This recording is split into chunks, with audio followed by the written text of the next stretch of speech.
4명의 시각으로 깊게 정치를 들여다보는 정치사색 시간입니다. 오늘도 윤주진 정치 컨설턴트, 정혁진 변호사, 김성환 시사평론가, 강성필 더불어민주당 국민소통위 부위원장과 함께합니다. 어서 오십시오. 네, 안녕하세요. 네, 국내 정치 얘기하기 전에 먼저 이 얘기부터 해보겠습니다. 미국 공화당 대선 후보인 도널드 트럼프 전 대통령이 지난 주말에 야외 유세 현장에서 총격을 당하는 일이 발생을 했습니다. 충격적인 사건에 미국 정치권은 물론이고 국내 정치권에서도 규탄 목소리가 쏟아지고 있습니다. 윤석열 대통령은 끔찍한 정치 폭력에 충격을 금할 수 없다면서 트럼프 전 대통령의 쾌유를 기원했고 여야도 용납할 수 없는 테러라고 한 목소리를 냈습니다. 먼저 이번 총격 사건 어떻게 보셨는지 먼저 윤주진 대표께 듣겠습니다. 일단은 유력 주자가 그렇게 공개 석상에서 총격을 당하는 것이 물론 미국 역사에도 과거에도 있었지만 최근에는 그러한 사건이 없었는데 상당히 좀 충격이 많이 있을 것이고 또 이번 사건에서 사실 트럼프 대통령의 또 의연한 자세와 대처 이러한 것들이 또 큰 화제가 돼서 앞으로 대권에 상당한 영향을 미칠 것 같습니다. 이걸 뭐 정치 공학적으로 분석하기가 좀 매우 불미스러운 사건이지만 그럼에도 불구하고 워낙에 고령의 바이든 대통령이 이 건강상의 문제로 이 논란이 시달리고 있잖아요. 그런 가운데에서 이런 총격 사건이 발생했고 또 이것을 당당하게 이겨내는 트럼프 전 대통령의 모습이 상당히 바이든 대통령과 상반되는 그러한 측면도 있어서 민주당으로서는 물론 트럼프 전 대통령의 쾌유를 기원하고 이 모든 이 사건에 대해서 모두 이렇게 규탄을 해야 되겠지만 내부적으로는 상당한 위기감에 휩싸이지 않을까라고 진단을 해볼 수가 있을 것 같습니다. 네. 전 미국 대통령이자 유력한 미국 대선 후보가 총격을 당했다는 점에서 미국은 물론이고 전 세계에 충격을 주고 있는 상황인데 김성환 평론가께서는 지난 주말에 좀 어떻게 보셨습니까? 저도 많이 놀라기도 했고요. 아마 보신 분들도 다 같은 생각이셨을 것 같아요. 그런데 좀 볼 때 놀라기도 했지만 한편으로 보면 좀 씁쓸하기도 합니다. 왜냐하면 트럼프 전 대통령이 바로 양극화되어 있는 정치 진영을 활용했던 인물이거든요. 그러니까 보수 진영, 특히 공화당 지지자들을 굉장히 자극하는 발언들을 했고요. 굉장히 극단화된 정치를 보여주지 않았습니까? 그랬던 당사자가 이 극단화된 진영의 어떤 논리 때문에 결국은 피습을 당하는 일이 발생했다. 이렇게 또 해석을 한다면은 트럼프 대통령이 자초한 일이 아닐까 하는 생각도 한편으로 들기도 합니다. 근데 단순히 이건 뭐 트럼프 전 대통령 한 명에 해당되는 문제는 아닐 것 같고요. 정치인 모두가 이런 피습에 노출될 수밖에 없는 환경이 만들어졌다. 이 부분은 되돌아봐야 할 필요가 있다고 생각합니다. 근데 한국도 예외는 아니잖아요. 이재명 대표 피습도 역시 마찬가지였다고 보는데요. 그러니까 정치는 어찌됐든 진영 간의 싸움과 경쟁을 할 수밖에 없는 공간이긴 하지만 사회적으로 어떤 불만이라든가 이런 것들이 나올 수 있는 예를 들면 사회가 굉장히 불안한 양극화되어 있는 시대에는 아주 작은 어떤 변화가 나타난다 하더라도 더 극단화되는 양상을 보이거든요. 그러니까 지금 전 세계뿐만 아니라 우리도 그런 환경에 놓여 있는 거 아닌가 싶고요. 그럴수록 정치권에서는 좀 더 극단화된 정치 행태를 보이기보다는 좀 가까이 만나려고 하는 정치를 해야 할 필요성이 있겠다 이런 생각을 해봤습니다. 네, 지금 김성환 평론가께서도 얘기해 주셨지만 이번 사건을 계기로 해서 국내에서 일어났던 정치인들 대상 테러 사건도 재조명이 되고 있습니다. 올해 이재명 전 대표 피습 사건이 있었고 국민의힘 배현진 의원도 피습을 당했습니다. 멀게는 박근혜 전 대통령이 커터칼 테러를 당하기도 했고 송영길 전 대표 역시 테러를 당하기도 했습니다. 정혁진 변호사님, 지금 김성환 평론가께서도 말씀해 주셨지만 극단적인 정치 상황이 이런 테러를 불러오고 있다는 것, 그렇지만 과연 앞으로도 이런 테러가 또다시 발생하지 않는다는 보장이 있을 것이냐, 그 부분은 좀 어떻게 보십니까? 일단은 뭐 이재명 대표 큰일 날 뻔했었죠. 그다음에 배현진 의원도 마찬가지였고 그다음에 실질적으로 박근혜 전 대통령 같은 경우에는 그때도 굉장히 많은 사람들이 놀라고 또 걱정을 했었는데 그런데 그 트럼프 대통령 전 대통령도 이 트럼프 후보도 조금만 빗나갔으면 진짜로 큰일, 뭐 사망에도 이를 수 있는 그러한 상황이 아니었을까. 그다음에 제가 생각을 해보니까 일본의 아베 전 총리는 사망했었잖아요. 이런 일들이 쭉 있었다라고 하는 게 정치가 이렇게 극단적으로 가고 지지자들이 극단화되고 있는 것이 단순히 우리나라만의 현상이 아니고 전 세계적인 현상이 아닌가 그런 생각까지 하게 됐는데요. 어찌됐든지 간에 이러는 몰상식하고 그 반윤리적인 그런 테러를 방지할 수 있는 대책이 반드시 필요하겠다. 왜냐하면 정치인은 결국 많은 사람들한테 노출될 수밖에 없는 그런 인물 아니겠습니까? 그다음에 이런 테러로 인해 가지고 국민들의 정치가 왜곡될 수도 있기 때문에 그 정부에서는 이런 부분들에 대한 그 대책이 반드시 제대로 수립되어야 되겠다. 그런 생각이 들었습니다.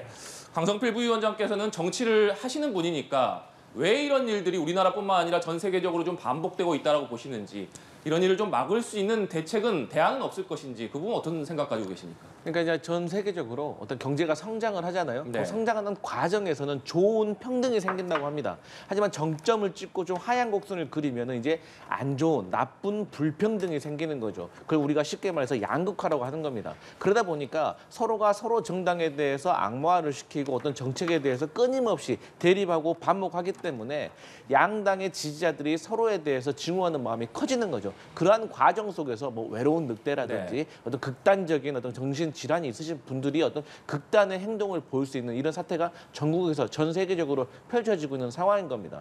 근데 이제 미국 그 선거만 보더라도 이게 현장에서 테러범이 바로 사살이 돼버리기 때문에 정확한 이유를 알 수 없는 경우가 많았습니다. 마찬가지로 저희 국내 정치도 어떤 테러를 했는데 그 테러에 대해서 정확한 이유가 조금 분석되기가 어려운 면이 있어요. 그러다 보니까 이게 미지의 숙제로 남아버리는 거거든요. 하지만 반면에 미국 대선 같은 경우는 이번에 트럼프 같은 경우는 과거에 어떤 총기 규제에 대해서 반대적인 입장을 내세웠는데 아무래도 이번 테러 이후에는 그 총기 어떤 소지에 대해서 조금 규제를 하는 쪽으로 선회할 것이라는 예상이 있거든요. 그래서 어떤 이런 슬프거나 안 좋은 사건이 일어난 후에도 그래도 사회적으로 무언가 한 발자국 나아가는 그런 문제를 해결해가는 그런 사회적인 분위기가 우리 국내 정치에서도 좀 이루어졌으면 좋겠다 이런 생각을 해봅니다. 네, 알겠습니다. 본격적인 국내 정치권 얘기해 보겠습니다. 먼저 국민의힘 당권 레이스 상황부터 짚어보겠습니다.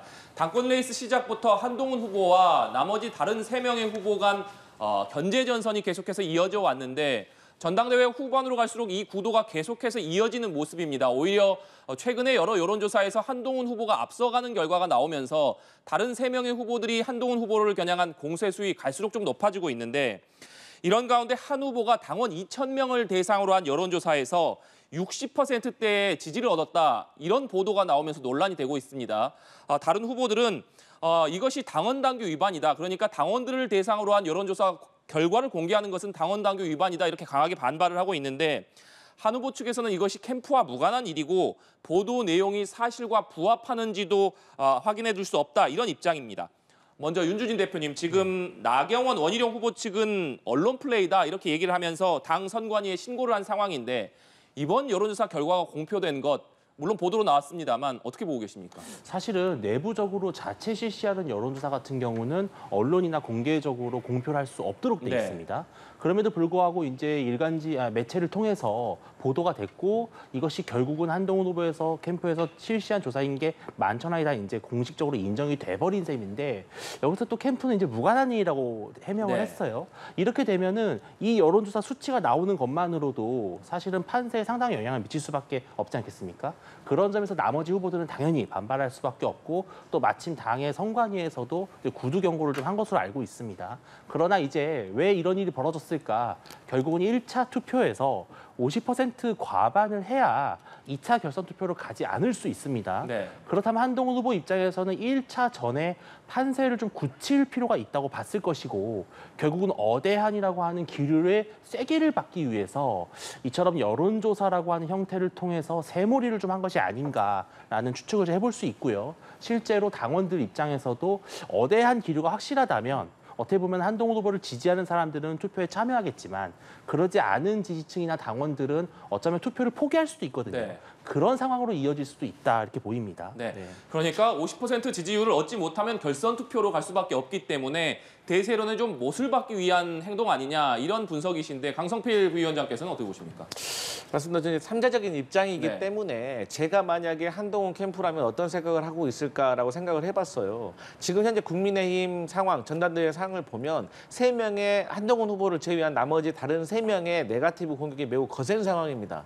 그러면 이런 상황에서는 한동훈 후보가 만약에 당대표가 된다고 하더라도 화학적 결합이 어렵고 당내 화합이 어려운 상황이에요. 그렇기 때문에 한동훈 후보로서는 이왕기상 이렇게 된 거 1차 투표에서 빨리 끝내야지 그나마 강력한 리더십을 세울 수가 있지. 이게 결선 투표로 가는 순간 어대한이 무너지는 거 아니냐라고 해서 네. 리더십이 당대표가 되고 난 이후에도 조금 제대로 강화되지 않을 수가 있기 때문에 아무래도 말씀하신 것처럼 밴드웨건 효과를 노리기 위해서 이러한 어떤 노출이 있었지 않나라고 다른 캠프에서는 합리적으로 의심을 해볼 수가 있다. 그래서 이게 전반적으로 이런 일이 일어나는 것은 국민의힘 4명의 당대표 후보가 지금 네거티브만 계속해서 펼치고 있기 때문에 이게 후보와 후보 간의 감정만 싸워지고 심리적 분당 상태까지 이르고 있다는 지적이 나오기 때문에 이런 감정적인 격한 상황이 벌어지고 있는 것 같은데 어쨌든 국민과 당원을 생각을 한다고 하면 1위 한동훈 후보만이라도 조금 1위 후보로서 여유 있는 모습을 보여주는 것이 조금 국민과 당원을 대한 자세가 아닐까 그렇게 생각을 해봅니다. 네. 그리고 원희룡 후보가 계속해서 한동훈 후보를 겨냥해서 댓글팀 의혹 그리고 사천 의혹을 비롯해서 3가지 의혹에 하나라도 사실이라면 한동훈 후보가 사퇴하겠느냐 이런 요구를 계속하고 있는데 특히나 여론조성팀 그러니까 댓글팀과 관련해서는 장해찬 전 최고위원이 SNS에 4개의 메시지를 올리면서 실제로 한동훈 후보가 법무부 장관 시절에 여론조성팀이 있었다 이런 주장을 이어나가고 있는 상황입니다. 이런 상황 속에서 더불어민주당 양문석 의원이 한동훈 후보의 여론조작 의심 계정 24개를 확보했다 이렇게 얘기를 하면서 6만여 개의 댓글을 분석을 해봤더니 누군가의 지시나 통제 속에서 작성된 것으로 보이는 댓글들이 있었다 이렇게 주장을 하고 있습니다. 야권에서는 이번 한동훈 후보의 댓글 의혹과 관련해서 여론조작 범죄이기 때문에 이것을 수사해야 한다 이렇게 얘기를 하고 있는 상황인데 정혁진 변호사님 지금 한동훈 후보의 댓글팀 논란을 놓고서 이것이 지금 장해찬 전 최고위원 원희룡 후보가 제기를 했습니다만 야권에서는 특히나 양문석 의원은 이것을 분석했다라고 하면서 수사할 일이다. 공세 수위를 높이고 있습니다. 어떻게 보십니까? 글쎄요, 조금 더 정확하게 밝혀야 되겠다라고 생각이 되는 게 저 같은 사람은 납득이 안 되거든요. 왜냐하면 한동훈 그 비대위원장이 한동훈 후보가 뭐였습니까? 법무부 장관이었잖아요. 법무부 장관 할 때 정치의 뜻이 있었습니까? 네. 제가 봤을 때 없었다고 보여지거든요. 만약에 김기현 체제가 붕괴되지 않았다라고 하면 예컨대 유창훈 부장판사가 영장을 기각하지 않고 발부해가지고 그랬다라고 하면 김기현 체제로 지난 총선을 치르지 않았겠습니까? 그러면 한동훈 법무부 장관이 비대위원장 될 일은 전혀 없었을 거고 지난번 총선에 만약에 그런 일이 있었다라고 하면 한동훈 후보가 법무부 장관직 내려놓고 뭐 총선에 어느 지역에 나가겠다 그런 말도 안 했을 거라고요. 그런데 법무부 장관이 그런 댓글팀을 운영한다? 그건 제가 봤을 때 납득이 되지가 않고 그다음에 한동훈 그 법무부 장관으로서 한동훈이 잘한 게 뭐가 있냐면 그 전임자들 추미애, 박범계 이런 사람들은 퇴임할 때 뭐 했습니까? 업적집이라는 걸 만들었어요. 몇백만 원, 1,000만 원 넘게 들여가지고 업적집을 만들었다고요. 그게 정치인이니까 그렇게 만들었잖아요. 하지만 만약에 한동훈 법무부 장관이 나 정치하고 싶다 그랬으면 본인도 업적집 만들지 않았겠습니까? 전임자들도 다 만들었는데 그러니까 이런 여러 가지 것들을 봤을 때 한동훈이라고 하는 사람은 김기현 체제가 붕괴돼서 어쩔 수 없이 비대위원장이 필요했기 때문에 그 들어온 사람이지 이전부터 정치를 생각했던 사람은 아닌 것 같다는 생각이 들고 이 이야기를 처음에 누가 제일 먼저 이야기했습니까? 장해찬 전 최고위원이 이야기했는데 장해찬 전 최고가 김종배 시선 집중에 며칠 전에 나가서 뭐라고 이야기했냐? 분명히 팀이 있었다라는 식으로 이야기하면서 그러면서 뭐라고 이야기했냐면은 한동훈 후보가 얼마나 직접 인지하고 있었는지는 모르지만 팀이 있었다. 이 이야기란 말이에요. 앞뒤가 안 맞잖아요. 한동훈 후보가 인지하고 있었는지 아니었는지 거기에 대해서 명확하게 이야기해야 되는데 인지하지 못했을 수도 있는데 팀이 있었다. 그러면 그 팀이 무슨 의미가 있는가? 이런 부분들에 대해서 이거 의혹을 제기한 사람들이 명확하게 입증할 필요가 있겠다. 저는 그런 생각이 듭니다. 네, 김성환 평론가께서는 어떻게 보십니까? 이렇게 폭로가 이어지고 있는데 왜 수사 안 하는지 모르겠어요. 저는 야권에서 이런 만약에 폭로가 있었다고 하면 검찰이 당장 수사하지 않겠습니까? 그러니까 지금 공천 과정에서 사천이 있었다고 얘기하고 있죠. 여론조작팀, 여론조성팀이라고 하는 일명 그런 팀을 만들어서 그 팀에서 일정하게 여론을 조작했다. 이런 의혹까지 폭로가 된 거고요. 지금 장해찬 전 최고위원이 얘기를 하고 있는 건 법무부 장관 시절에도 있었다고 얘기를 하는 거예요. 네. 그래서 한동훈 당시 법무부 장관한테 유리한 여론을 조성하는데 몇몇이 활용이 됐다고 얘기를 하고 있는 거거든요. 근데 거기에 있는 사람들이 그냥 법무부하고 아주 무관한 사람들이다. 그냥 자발적으로 한다. 이런 차원의 문제는 아니란 말이에요. 그러니까 법무부 장관이 어느 정도 개입됐는지에 대해서는 그건 조금 차후의 문제라고 할지라도 어찌 됐든 간에 법무부 장관하고 어떤 방식으로든 연결되는 누군가가 하고 있었다. 그 사람은 사실 장 전 최고위원은 공개하기는 어렵다고 말하지만 이름을 공개했을 때 굉장히 큰 파장이 일어날 만한 사람이다라고 하는 얘기까지 좀 개인적으로 들었는데요. 그 정도의 인물이라고 한다면 만약에 이걸 수사를 하게 될 경우에 부적절한 여론 조성이 이루어졌다고밖에 볼 수가 없다고 하는 겁니다. 지금 그 양문석 의원이 공개한 내용도 그건데요.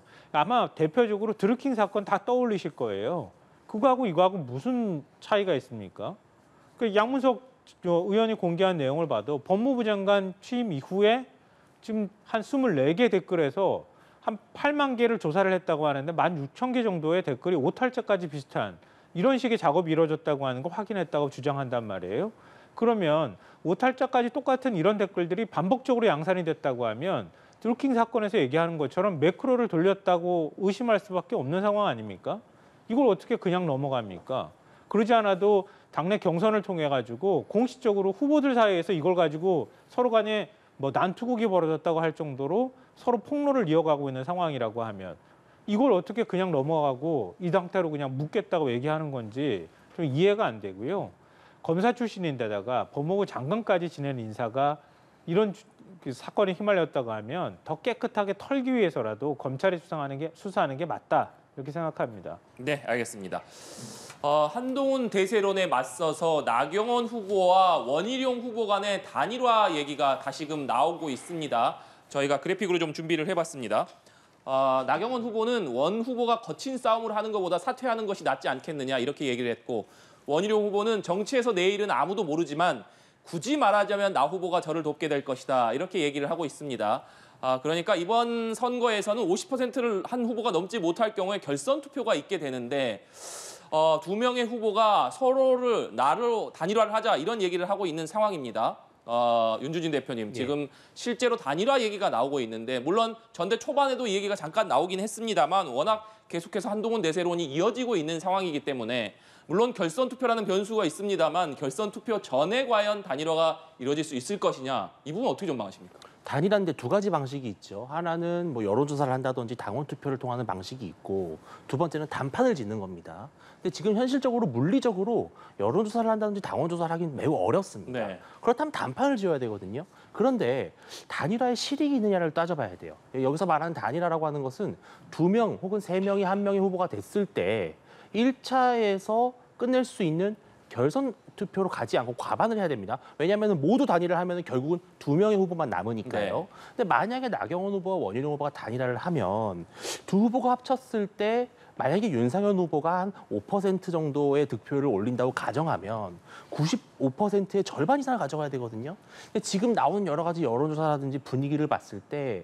한동훈 후보보다 두 후보의 단일화 후보가 46.47% 이렇게 득표를 하기는 좀 현실적으로 어려운 게 사실이거든요. 즉 오히려 역으로 단일화가 오히려 불리한 구도가 됩니다. 그래서 지금 이 국민의힘 이 룰이 결선 투표제가 있기 때문에 자연스럽게 1차에서 만약에 어떠한 후보도 50%가 안 나왔을 경우에 2차 결선 투표로 가고 그렇게 되면 양강 구도에서 단일화는 자연스럽게 이루어지는 것이다. 그렇게 예측하는 것이 더 합리적이지 않은가 싶습니다. 네, 정혁진 변호사님, 지금 윤주진 대표는 단일화라는 것이 결선 투표에 가게 될 경우에 자연스럽게 이루어질 것이다 이렇게 전망을 했습니다. 어떻게 보십니까? 저도 비슷하게 생각하는데요. 예외적으로 만약에 지금 결국은 1등은 정해진 거나 마찬가지고 1등이 과반수가 되느냐 마느냐 그게 중요한 거 아니겠습니까? 네. 그런데 1등이 과반수가 되면 뭐 단일화는 의미가 없고 결국은 2등 싸움인데 2등 싸움에서 사실은 많은 사람들이 원희룡 후보가 치고 올라가서 결국은 나경원 후보가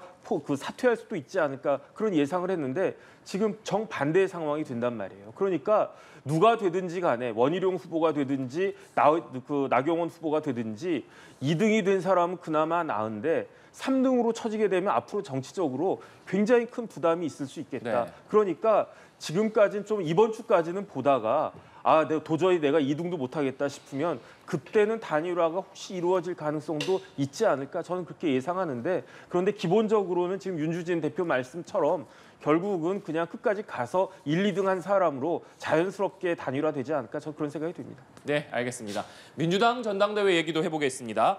더불어민주당 최고위원 본경선에 진출한 8명의 후보가 확정이 됐습니다. 저희가 그래픽으로 준비를 해봤는데 모두 7명의 의원 그리고 원외 인사로서는 정봉주 전 의원이 본경선에 오르게 됐습니다.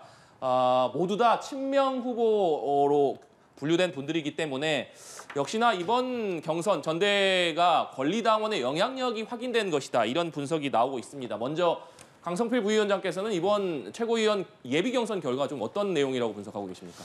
일단 첫 번째로 이 중앙위원들의 투표율은 82% 정도 되고요. 네. 근데 권리당원들은 30%로 낮은 투표율입니다. 그러니까 이렇게 대비되는 투표율이 많이 아쉽다. 그러니까 우리가 당원 중심의 정당을 표방하겠다고 해가지고 과거에 중앙위원들만 투표하던 것을 권리당원한테까지 투표권을 확대를 했는데도 불구하고 이런 낮은 투표율이 나왔다는 것은 당에서 한번 고민을 해보고 반성을 해야 될 부분이 있는 것이다. 그다음에 뭐 기초단체장 출신인 후보가 좀 탈락을 하고 네. 또 70년대, 80년대생의 젊은 청년 정치인들이 탈락을 했다는 것도 매우 아쉬운 부분이라고 생각을 합니다.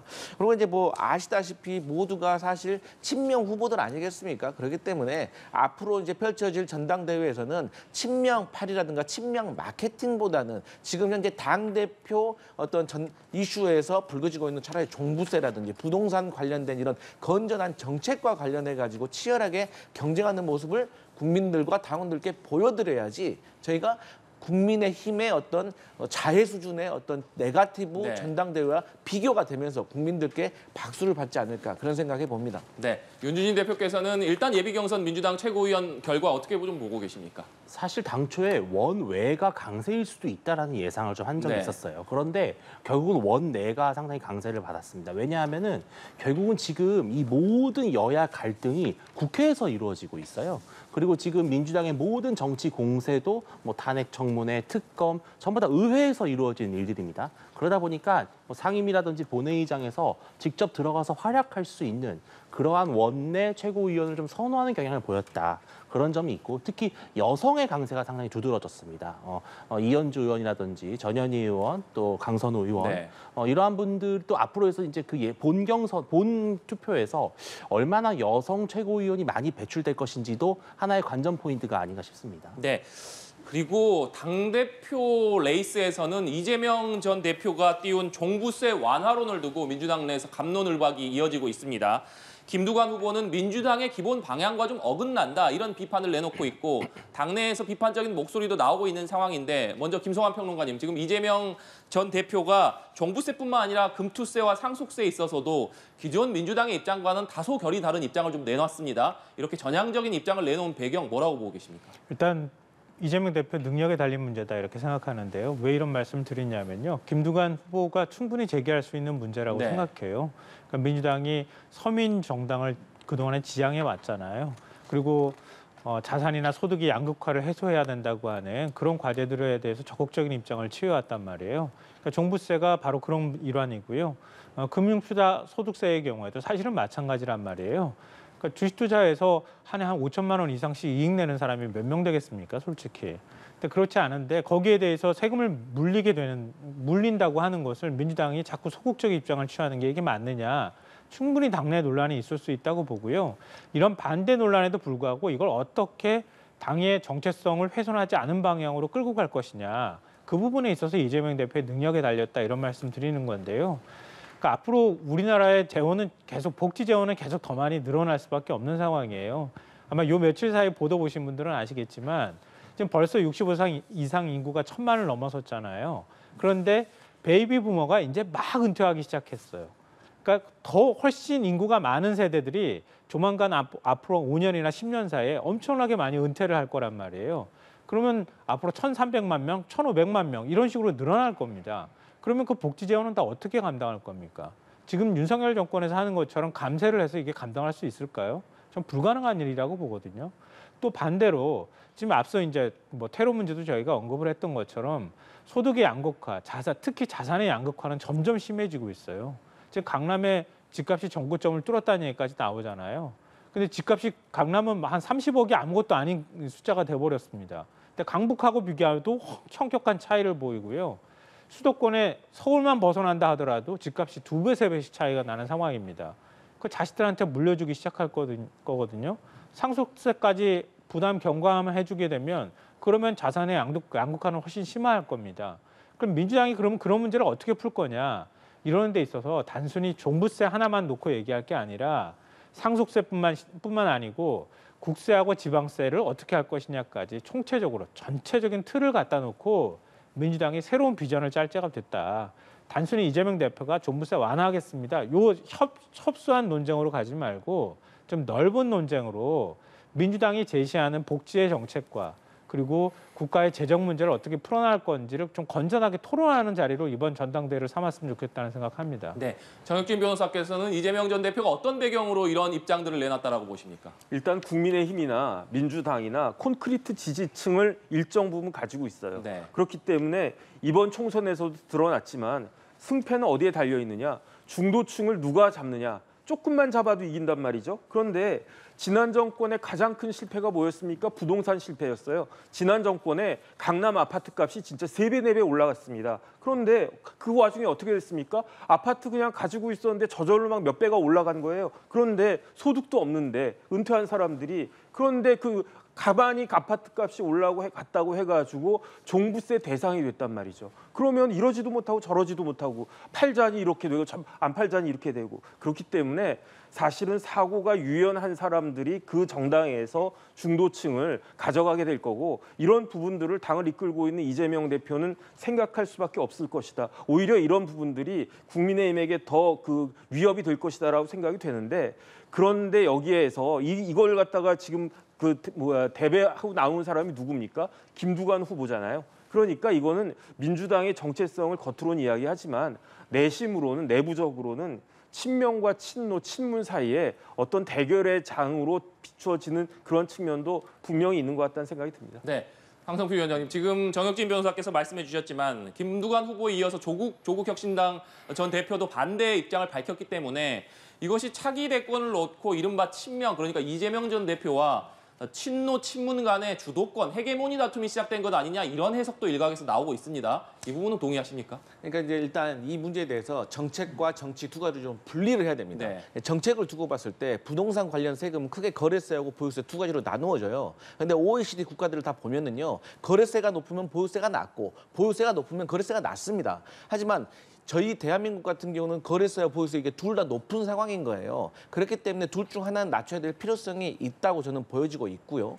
그다음에 정치적으로 봤을 때 이게 이제 뭐 민주당의 정체성을 얘기하는데 우리가 지난 정부에서 정권 교체를 당했잖아요. 그 이유 중에 하나가 부동산과 관련된 증세 정치 아니겠습니까? 대한민국에서 증세 정치를 해가지고 사실 정치적으로 좋은 결과를 얻은 사례가 별로 없어요. 이것은 동서고금을 막론하고 다 마찬가지입니다. 그렇기 때문에 저희가 다시 정권을 창출하기 위해서는 가져오기 위해서는 저희가 중도층으로 나아가야 하는 거거든요. 그래서 이것은 민주당의 정체성의 문제가 아니라 어떻게 민주당이 집권을 할 수 있느냐, 중도층으로 확장을 할 수 있느냐, 그리고 국민들을 위한 것이 어떤 것인지를 합리적으로 검토를 해봐야 될 필요성이 있기 때문에 지금 이 상황에서 민주당의 정체성을 따지면서 논의조차 하지 않는다는 것은 제가 봤을 때는 정치적으로 조금 자충수가 아닌가 싶어서 논의해봐야 될 가치가 충분히 있다. 저는 그렇게 보여집니다. 네, 윤준희 대표님, 지금 차기 대권 레이스를 앞두고 민주당 내에서 주도권 다툼이 시작된 것이다라는 해석 어떻게 생각하십니까?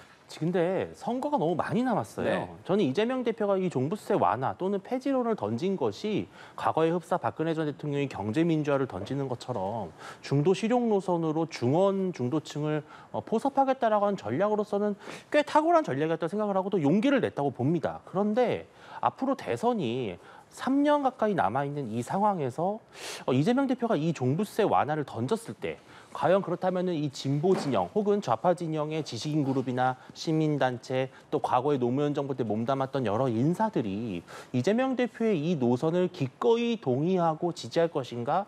아직은 그러기에는 너무나 많은 선거 기간이 남았기 때문에 조금 다소 이르게 이재명 대표가 폭탄을 던진 게 아닌가 생각이 들어요. 앞으로 이 논란은 좀 계속될 것이고 오히려 이 기회를 삼아서 이재명 대표와의 차별화를 원하는 그런 뭐 다른 대선 주자들이 종부세 완화를 일종의 부자 감세로 프레이밍을 하면서 이재명 대표의 어떤 섣부른 판단을 공격하는 그러한 갈등 양상이 전개되지 않을까 예상이 됩니다. 네, 알겠습니다. 마지막으로 이 얘기해 보겠습니다.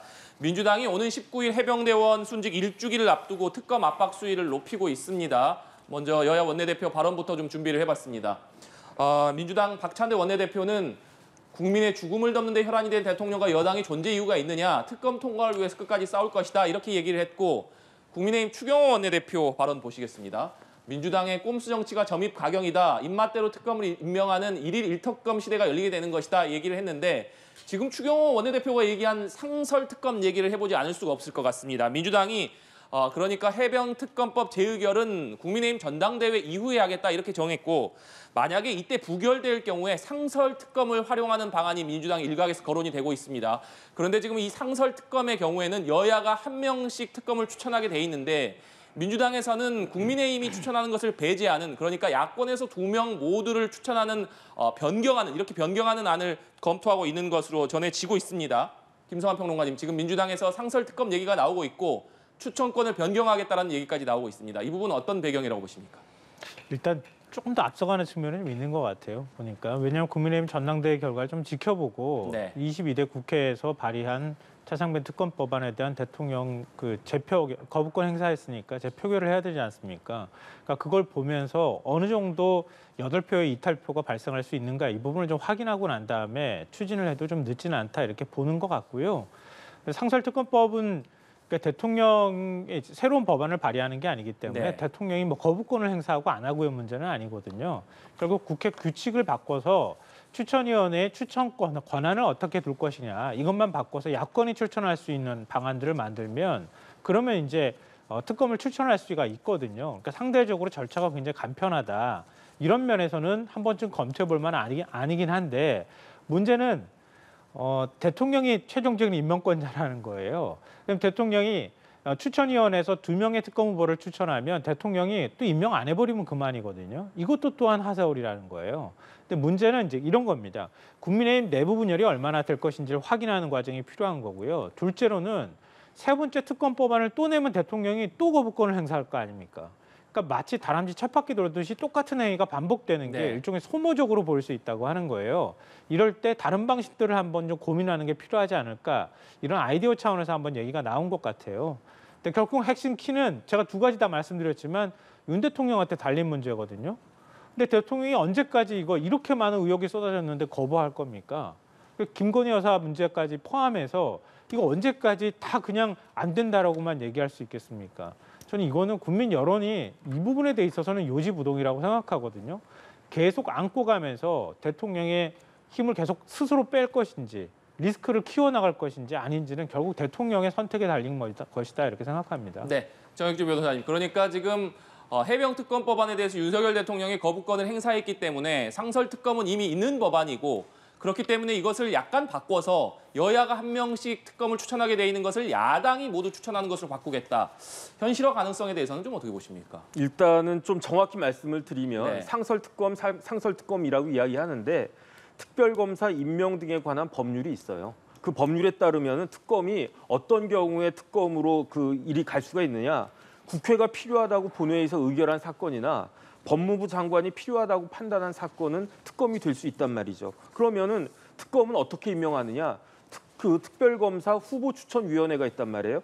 위원이 몇 명이냐면 7명이에요. 법무부 차관, 법원행정처 차장, 변협회장, 그다음에 국회에서 4명을 추천하도록 되어 있는데 네. 조금 전에 김성환 평론가가 말씀하신 것처럼 이 국회 추천 4명을 어떻게 추천하느냐 국회 규칙을 갖다 보면요. 지금 국회 규칙은 제1교섭단체에서 2명, 제2교섭단체에서 2명, 그러니까 기타 교섭단체인데 지금 뭐 우리나라는 저 교섭단체가 2개밖에 없으니까 그렇게 따지면은 국민의힘에서 2명에다가 법무부 차관, 법원행정처 차장, 변협회장 이렇게 5명이 한 팀이 돼가지고 뭐 이렇게 입맛에 맞지 않는 그런 특검이 되는 거 아니냐 이런 걱정을 한단 말이죠. 그러니까 이 규칙을 바꿔가지고 네. 예컨대 제1교섭단체가 4명 다 추천한다 이렇게 되어버리면은 4대3으로 되는 거 아니냐 이게 말이 됩니까? 왜냐하면 법무부 차관, 법원행정처 차장, 변협회장 이런 사람들은 중립적인 사람들이잖아요. 그러니까 이런 사람들하고 잘 상의해가지고 제대로 된 그 특검을 추천하면 되는데